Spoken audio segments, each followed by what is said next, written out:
Assalamualaikum warahmatullahi wabarakatuh. Innal hamdalillah nahmaduhu wa nasta'inuhu wa nastaghfiruh wa na'udzu billahi min syururi anfusina wa min sayyiati a'malina may yahdihillahu fala mudhillalah wa man yudlil fala hadiyalah. Asyhadu an la ilaha illallah wahdahu la syarikalah wa asyhadu anna Muhammadan abduhu wa rasuluh. Allahumma shalli wa sallim ala sayyidina Muhammad wa ala alihi wa ashabihi wa man tabi'ahum bi ihsani ila yaumiddin. Qala Allah ta'ala fi kitabihil karim, a'udzu billahi minasyaitonir rajim. Bismillahirrahmanirrahim. Ya ayyuhalladzina amanu may yartadda minkum an dinihi fasawfa yu'tillahu biqaumin yuhibbuhum wa yuhibbunah azillatin 'alal mu'minin a'izzatin 'alal kafirin yujahiduna fi sabilillah wa la yakhafuna laumata laim. Shadaqallahu alazim.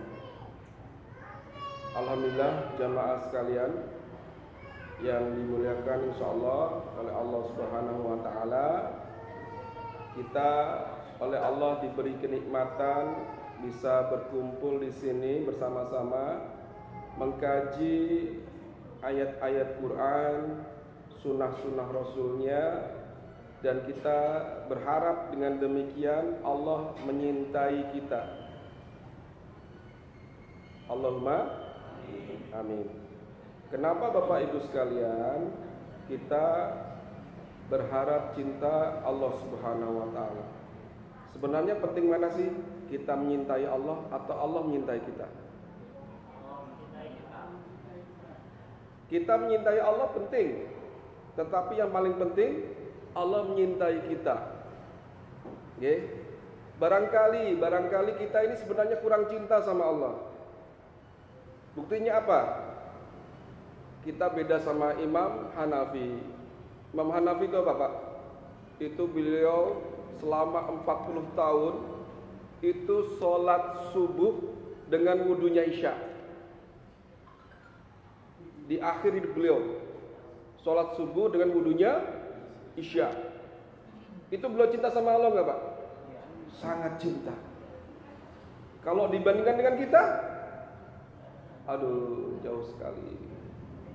Jauh sekali cinta kita sama Allah. Kalau dibandingkan para imam itu, bandingannya imam, ya, Imam Azhar. Beliau itu masya Allah cintanya, Pak, layak dikasih cinta sama Allah. Nah kita, ini ya, sehingga kita itu kan, walaupun kita cinta kita pada Allah tidak sempurna gitu ya, tapi kita berharap Allah cinta sama kita, masya Allah. Sebagaimana cinta Allah kepada Imam Hanafi, begitu kan? Ya, jadi dengan modal cinta yang tidak sempurna, begitu kan? Tetapi kita ingin Allah cinta sama kita. Oke. Nah, salah satunya apa, Bapak Ibu sekalian?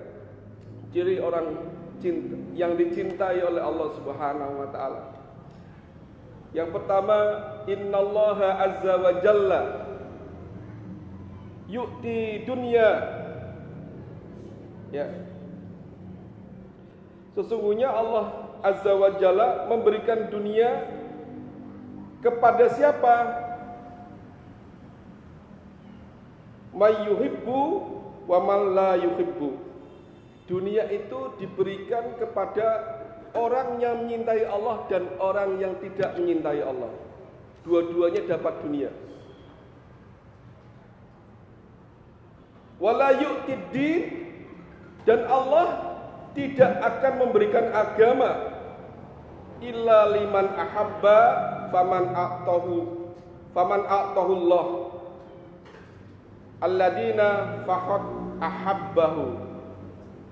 Jadi kalau dunia itu diberikan kepada orang yang menyintai Allah maupun tidak cinta sama Allah, tetapi Allah memberikan agama hanya kepada orang-orang yang dicintai.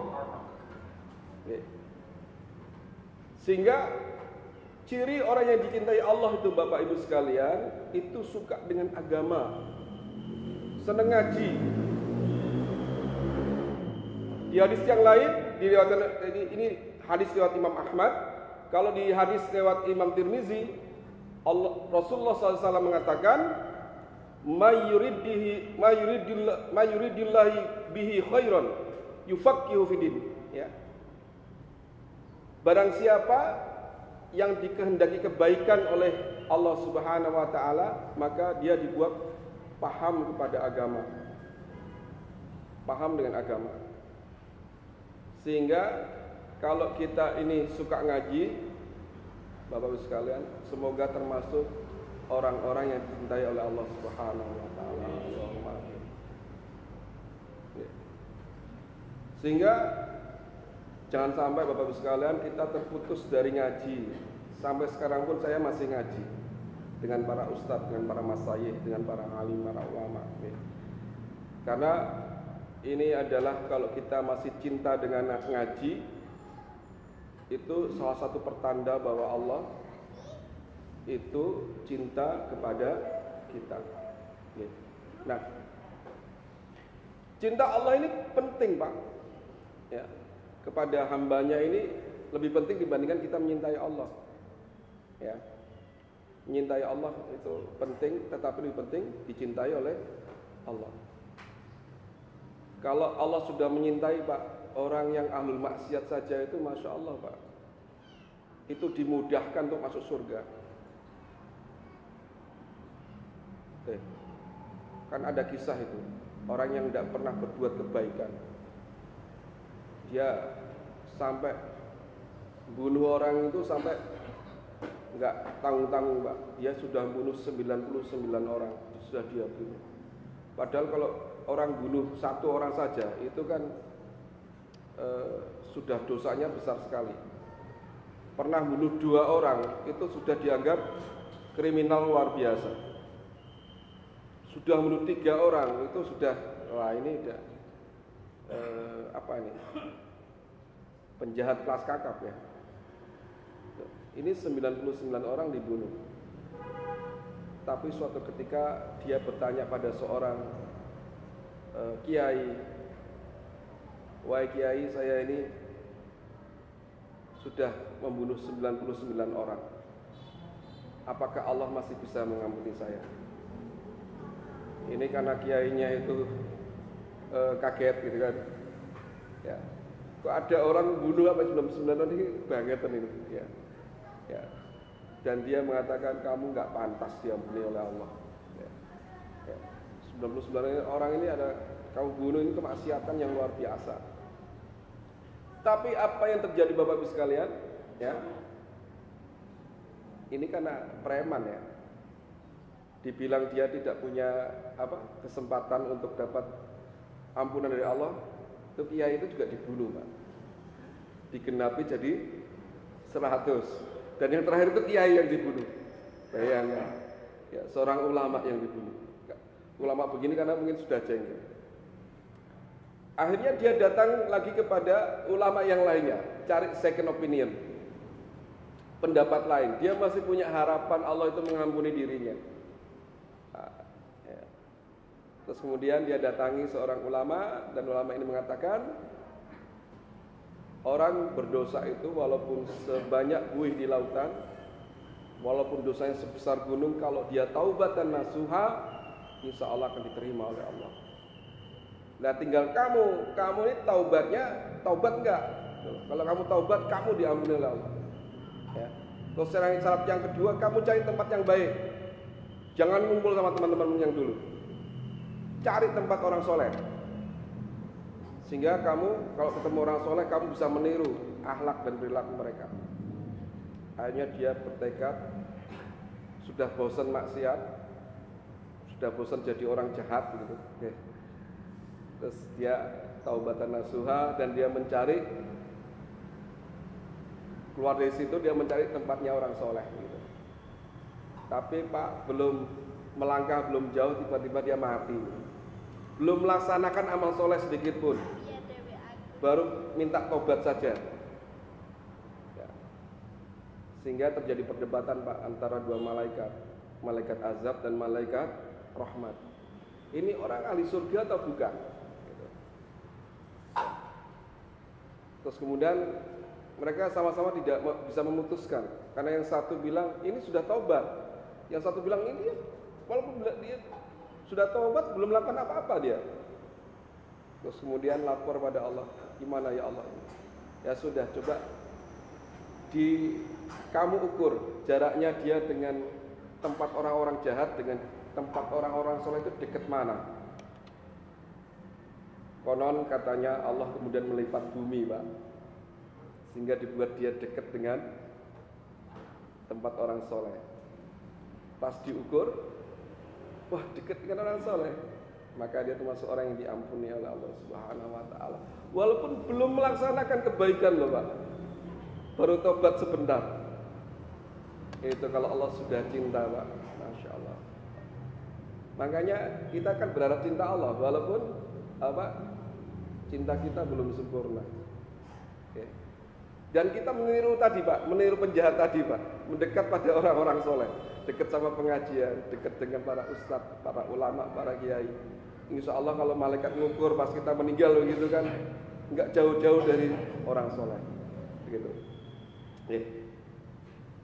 Nah itu yang pertama, ciri Allah menyintai seorang hamba. Ini kalau di dalam kitab Riyadhus Shalihin ada di bab, kalau tidak salah bab 47. Oke. Nah, terus yang kedua, nah ini, yang kedua itu Pak, cirinya adalah orang yang dicintai oleh Allah Subhanahu Wa Taala, dia juga dicintai oleh makhluk di bumi. Ada hadis yang diriwayatkan oleh Imam Bukhari yang bunyinya idza ahabballah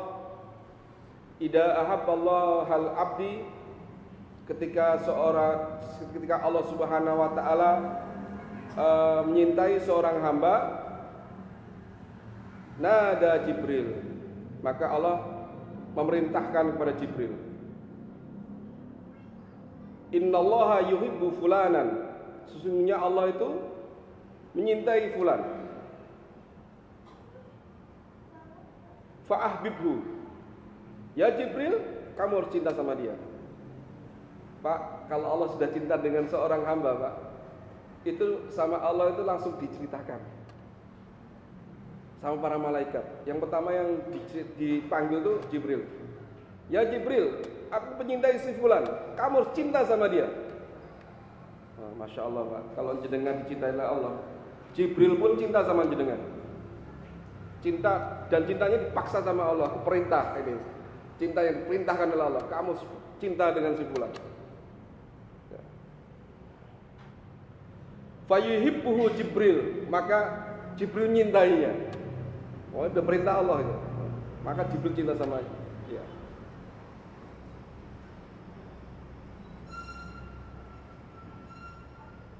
Kemudian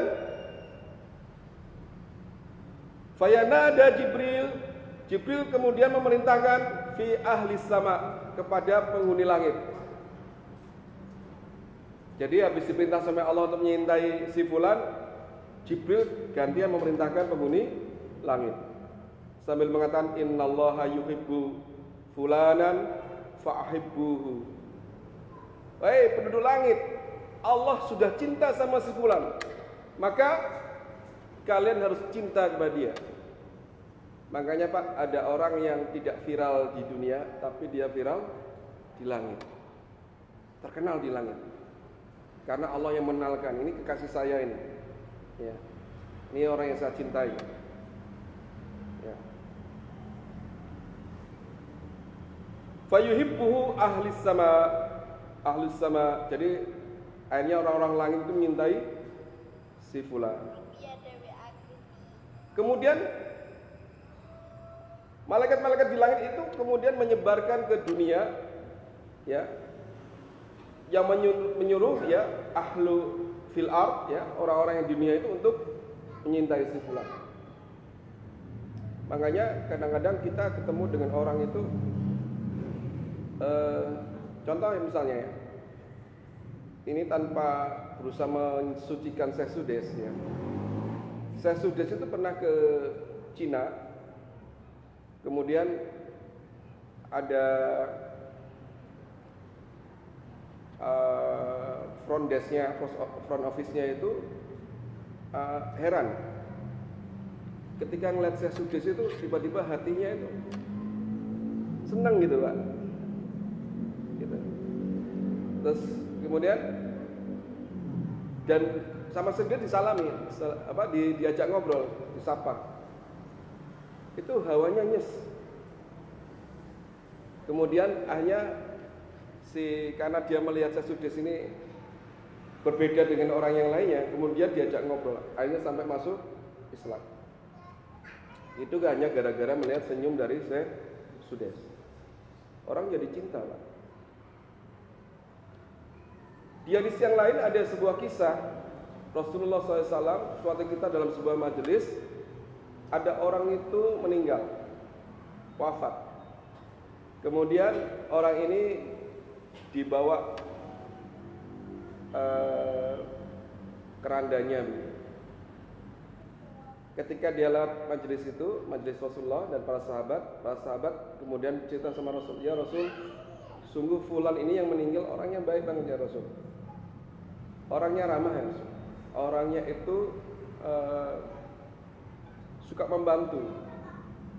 Kebaikan-kebaikan disebutkan oleh para sahabat Nabi, semuanya kompak bahwa fulan ini adalah orang baik.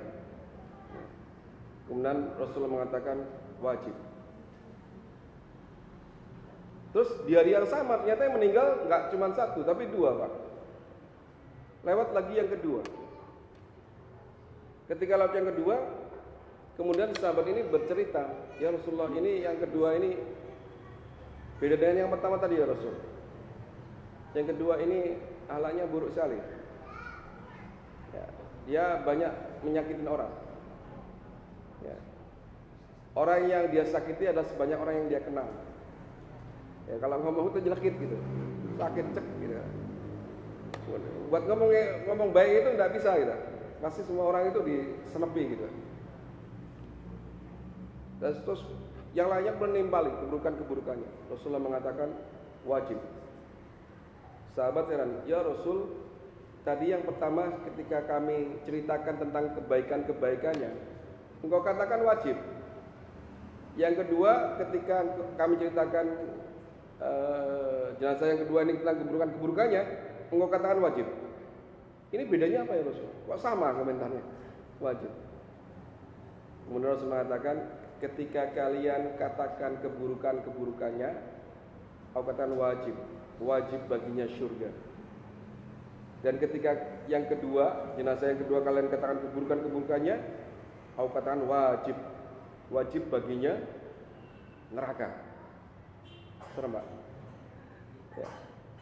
Kemudian ditutup dengan sebuah kalimat dalam hadis ini, sesungguhnya manusia adalah saksi-saksi Allah di muka bumi. Jadi sikap manusia kepada kita itu juga bagian Pak, indikator apakah Allah cinta pada kita atau tidak. Gitu. Ya. Karena tadi bahasanya, kalau Allah cinta kepada seorang hamba, maka Allah akan panggil Jibril, dikenalkan kekasih-kekasihnya. Kemudian Jibril akan cerita kepada penghuni langit bahwa si fulan ini kekasih Allah, dicintailah Allah. Penghuni langit cerita sama penghuni bumi, sehingga banyak penghuni bumi ini cinta pada si fulan. Okay. Sehingga Bapak Ibu sekalian, pengajian yang benar gitu ya, tanpa berusaha mendiskusikan pengajian yang lain, itu harus minimal outputnya dua. Satu, bikin kita cinta pada Allah Subhanahu wa taala. Yang kedua, itu membuat kita juga punya hubungan baik dengan sesama manusia. Kalau pulang dari pengajian nggak nambah cinta kita kepada Allah, ini ada yang keliru dengan pengajiannya. Atau ketika pulang pengajian kita jadi bermusuhan dengan sesama muslim, ini ada yang keliru dengan pengajiannya. Karena justru ketika kita ngaji itu menjadi orang yang dicintai oleh umat manusia. Ya, kayak Rasulullah itu, Masya Allah Pak. Saya ini yang umroh sana itu, orang itu yang biasanya baru pertama kali masuk makam Nabi pasti nangis. Gitu. Padahal belum pernah ketemu Nabi, wajah Nabi kayak apa nggak tahu, gitu kan? Nangis Pak. Jutaan manusia, miliaran manusia cinta pada Rasul, padahal belum pernah ketemu, belum pernah melihat sosok beliau. Tetapi beliau ini adalah kekasih Allah. Ketika Imam Ahmad bin Hambal itu wafat, ngeri Pak, yang datang berapa? 500.000. Padahal belum ada WA grup zaman waktu itu ya. Yang nggak ada Sherlock-Sherlockan ya, nggak ada TV yang untuk memberitakan. Tetapi yang datang berbondong-bondong, orang cinta kepada beliau. Begitupun kisahnya Imam Syafi'i. Imam Syafi'i itu sampai 40 hari 40 malam, makamnya itu penuh. Dan orang nggak bisa nyampe ke makamnya, saking penuhnya. Banyak 40 hari 40 malam. Begitupun dengan a'imah mazhab yang lain. Ya, Imam Malik, Imam Hanafi itu subhanallah ketika wafat dicintai oleh umatnya. Ini yang kedua, sehingga Bapak Ibu yang dimuliakan oleh Allah Subhanahu wa taala, ya ini jadi indikator buat kita. Kalau manusia nggak cinta sama kita, nah ini ada yang salah dengan kita. Ya, ini ada yang salah dengan kita. Ya, karena salah satu indikatornya Allah, kita akan mudah untuk dicintai oleh orang kalau Allah sudah cinta. Gitu. Ada nggak yang benci? Ya, kalau ada manusia pasti ada yang benci ya. Tetapi yang cinta lebih banyak. Gitu. Yeah. Kemudian tadi apa Pak? Yang pertama, kita menjadi cinta dengan masalah agama. Karena Allah hanya ngasih masalah agama kepada orang yang cintainya. Tapi kalau dunia semua dikasih. Yang kedua, kita mudah untuk dicintai oleh makhluk di bumi, ya. Apalagi di langit. Kemudian yang keempat, nah ini Pak, ini agak berat. Gak semua orang siap dengan hadis yang keempat ini.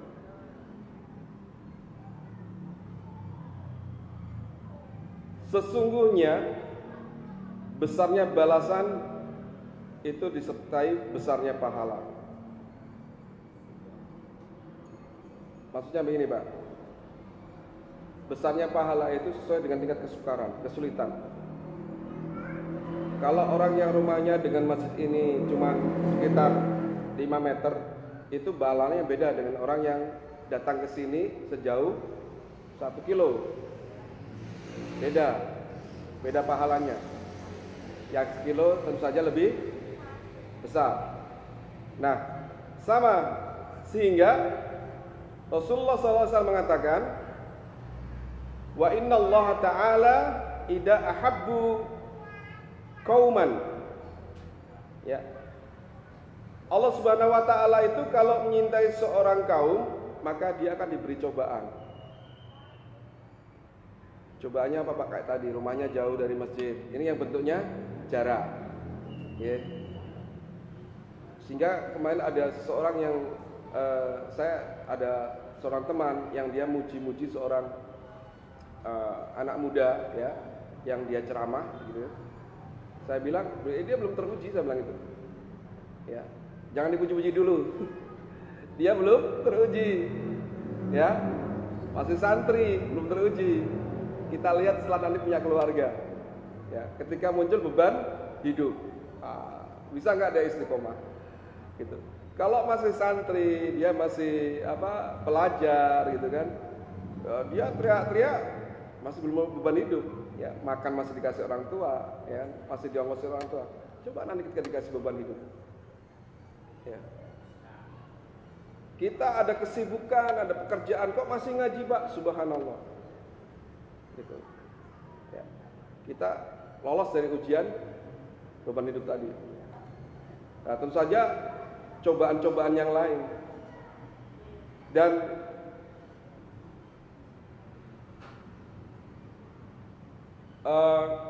Kalau Allah cinta pada sebuah kaum, maka Allah akan beri cobaan. Dan ada makna yang lain. Kadang-kadang Allah itu kalau kita nggak dicoba, Pak, kalau kita nggak dicoba, nggak dikasih cobaan oleh Allah, kadang-kadang jarang ke masjid. Gitu. Maka Allah kangen kita ke masjid, kasih cobaan lah. Gitu. Ya, karena kalau fulan ini kalau nggak dikasih cobaan, nggak pernah doa dia, kan gitu, Pak. Yeah. Gak pernah doa, gak pernah ibadah gitu. Ya, karena Allah ingin dia dekat sama dia, dengan Allah, maka dikasih cobaan biar dekat sama aku. Ya. Bukan niat Allah, bukan jelek, baik. Sehingga saya sering kalau saya cerita dengan teman-teman itu di pengajian yang lain, jenengan kalau kayaknya seperti Abu Rizal Bakri nggak bakal datang ke pengajian, ya. Gini apa gini? Kerjaannya keluyuran, wong sugih, Pak. Ya. Uangnya miliaran, keluyuran dia, manalah ke Eropa, kemana-kemana, gak butuh masjid. Maka dibuat jenengan tidak seperti Abu Rizal Bakri, karena Allah sayang sama jenengan. Tapi saya nggak bilang Allah nggak sayang sama Abu Rizal Bakri ya. Allah sama sayang jenengan nggak dibuat seperti Abu Rizal Bakri, nanti jadi jarang ke masjid. Ya. Ini. Jadi dikasih cobaan. Cobaan itu adalah bagian cinta Allah kepada kita. Lihat Pak, para nabi itu Pak, cobaannya Pak, Masya Allah. Cobaannya para nabi itu cobaan yang sangat berat. Jadi ada yang mengatakan cobaan yang paling berat itu adalah para nabi dan para rasul. Kemudian orang yang mengikutinya, dan orang yang mengikutinya. La yukallifullahu nafsan illa wus'aha. Allah tidak akan memberikan berat beban kalau sesuai dengan kemampuannya. Karena Nabi itu bebannya kuat imannya, maka dikasih beban berat. Masya Allah. Nabi Rasulullah itu Pak belum lahir sudah nggak punya bapak, udah yatim. Kita kalau melihat anak Pak belum lahir bapaknya udah meninggal, sedih nggak Pak? Sedih banget. Ya Allah, kasihan nih anak nih. Belum keluar aja udah meninggal bapaknya gitu. Kemudian Rasulullah itu kemudian diajak oleh ibunya pada usia 6 tahun menengok makam ayahnya. Sayyid Abdullah itu wafatnya di Madinah. Diajaklah Rasulullah itu ke Madinah dengan pembantunya. Ketika pulang, ibunya meninggal. Dia pulang ke Mekah bersama pembantunya. Masya Allah Pak, 6 tahun Pak. Saya kalau baca kisah Nabi itu, ya Allah, ini kalau enggak betul-betul disayangi oleh Allah, Nabi ini sakit banget itu hidupnya. Kemudian diasuh oleh kakeknya, 8 tahun kakeknya udah meninggal, masih kecil 8 tahun itu. Ya. Baru kemudian oleh pamannya, dan pamannya ini bukan orang kaya. Dan ketika berdakwah pun, beliau ini sudah jadi orang kaya Pak, ketika menikah dengan Sayyidah Khadijah. Makmur Pak. Tapi beliau lebih memilih jalan dakwah yang tadi penuh tribulasi begitu. Dimusuhi oleh orang Quraisy. Kalau pengin mapan dia nggak mau cari masalah, ya beliau nggak dakwah, maka beliau berdakwah. Karena itulah jalan beliau. Ya. Nah, yang terakhir, Bapak Ibu sekalian yang dimuliakan oleh Allah, sebenarnya banyak ya. Ini hari ini kita cukupkan 5. Idza aradallahu bi'abdi khairan. Jika Allah itu menghendaki kebaikan pada seorang hamba, istakmalahu, maka Allah itu akan memberikan pekerjaan. Istakmalahu qoblal mautih. Dia akan dikasih pekerjaan sebelum dia wafat, meninggal. Fasa'ala rajulun, maka bertanyalah seorang rajul minal qaum. Ada seorang laki-laki bertanya kepada Rasulullah, ma istakmalahu, maksudnya apa ya Rasul? Allah memberikan pekerjaan. Qala, Rasulullah mengatakan, maka dia itu diberi petunjuk oleh Allah, yahdiyahullah tabaraka ta'ala ilal amal sholih qoblal mautih. Maka dibuat dia melakukan amal soleh sebelum dia wafat. Jadi ada yang wafat ketika sholat, ada yang wafat ketika azan. Kemana ada tuh? Saya baca berita. Orang ini rajin azan, wafatnya azan. Ada yang ketika yang wali kota Bandung itu ketika jadi khotib, meninggalnya setelah sholat sunnah, belum Jumatan. Pas hari Jumat, ya, pas dia mau naik, beliau wafat. Tapi belum sempat sholat sunnah. Ya, wafatnya di masjid. Ada yang wafat sedang baca Quran. Maka kalau melihat hadis ini, kalau orang wafatnya ketika baca Quran, itu orang yang dicintai oleh Allah. Dan yang begini ada di semua ormas. Orang soleh dicintai Allah dari semua ormas. Jadi kita dengan ormas lain, ya sama Muslim kita harus rukun lah Pak, ya. Pasti ada kekurangan dan kelebihan masing-masing. Ya. Nah, ada yang wafat ketika naik haji, ada yang wafat ketika umroh, nah ini adalah ciri-ciri dia dicintai oleh Allah Subhanahu wa taala. Tapi ada kaidah juga para ulama mengatakan seseorang kelak akan diwafatkan sesuai dengan kebiasaannya.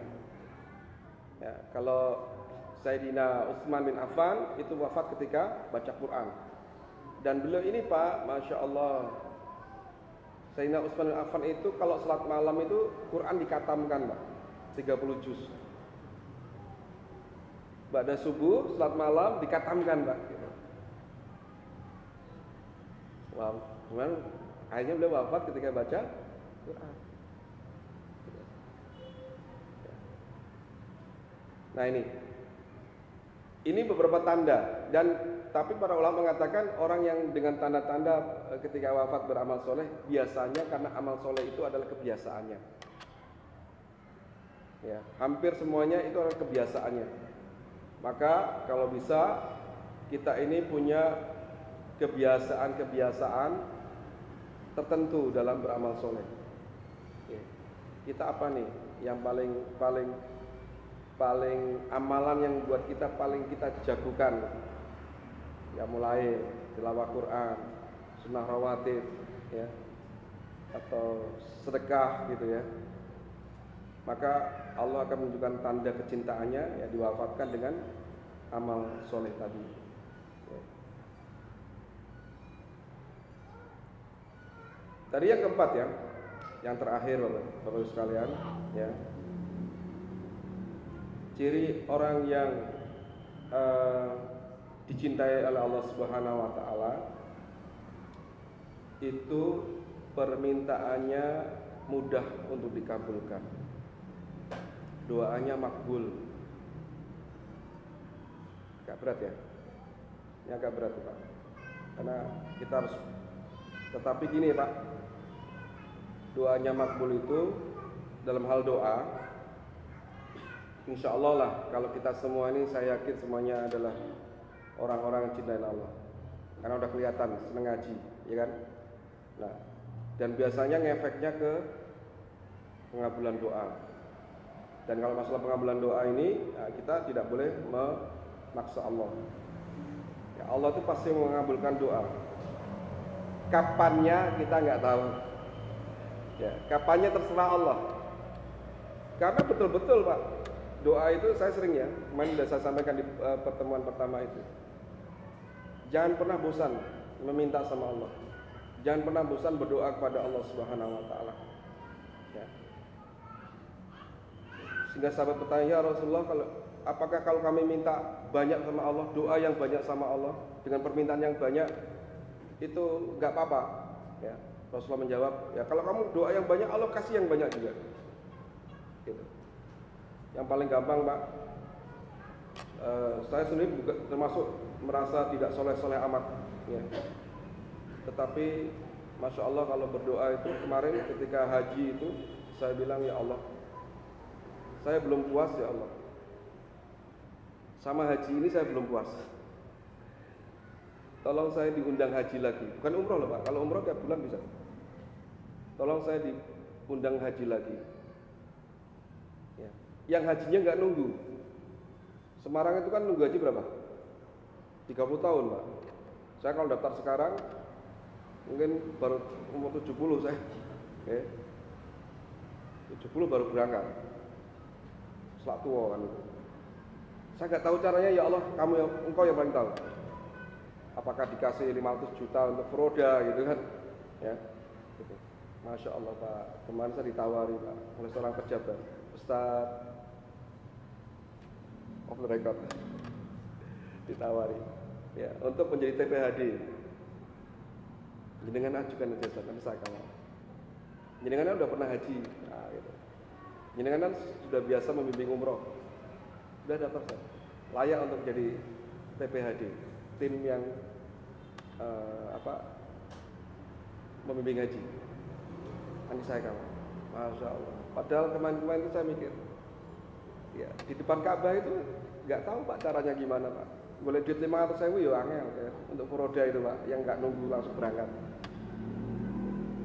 Kalau saya nggak tahu caranya, tapi haji ini saya nggak puas, ya Allah. Saya ingin ngulang lagi. Gitu. Oke. Karena waktu itu ada kisahnya, Pak. Jadi saya pulang dari Jamarot, itu maktab saya sebelah sana. Terus capek, Pak. Paling capek itu ketika lempar jumroh. Dalam kondisi capek, petugas dari sana Saudi itu disuruh saya muter, gitu. Jaraknya lebih jauh lagi, dan jarak ke sana saya nggak tahu arahnya. Kalau sana udah dekat, dipalang sama dia. Ya saya waktu itu agak emosi ya. Saya tegur. Loh, maktab saya di sana kok kamu suruh muter dalam itu. Muter itu lewat mana saya nggak tahu sebenarnya. Tapi setelah itu saya ingat, kalau waktu haji kan nggak boleh, Pak, marah-marah itu, Pak. Ya, wala jidalin fi gitu. Tidak boleh berjidal, berdebat. Itu saya pas gitu misalnya bukan main. Ya Allah, aku debat karo askarnya Saudi gitu. Ya. Sampai ya Allah, saya belum puas, ya Allah. Ini kita masih ada yang tidak sempurna. Minta diulang. Dikasih, Pak. Gitu, Pak. Ya. Tapi saya tidak mengatakan saya kekasih Allah ya. Cuman ya tadi kita ini cintanya nggak sempurna, tetapi kita berharap cinta dari Allah Subhanahu wa taala kepada kita. Kalau digoleki tilawah ya kurang. Apa tadi? Buat kayak Utsman enggak bisa, Pak, ya kan? Dibuat kayak Imam Hanafi juga enggak bisa, ya. Atau kita yang puasa Daud gitu juga berat gitu. Tapi kita mengharapkan cinta dari Allah Subhanahu wa taala. Untuk itu, Bapak Ibu sekalian yang dimuliakan Allah, di malam ini ya, kita berdoa bersama-sama semoga Allah Subhanahu wa taala mencatat kita, menulis kita, menetapkan kita sebagai hamba-hambanya yang dicintai. Allahumma amin. Sehingga Allah mudahkan urusan kita, sehingga Allah mudahkan urusan kita, dan semoga kita mendapatkan kebaikan di dunia maupun di akhirat. Demikian insyaallah dari saya. Wabillahi taufiq hidayah. Assalamualaikum warahmatullahi wabarakatuh. Berantakan.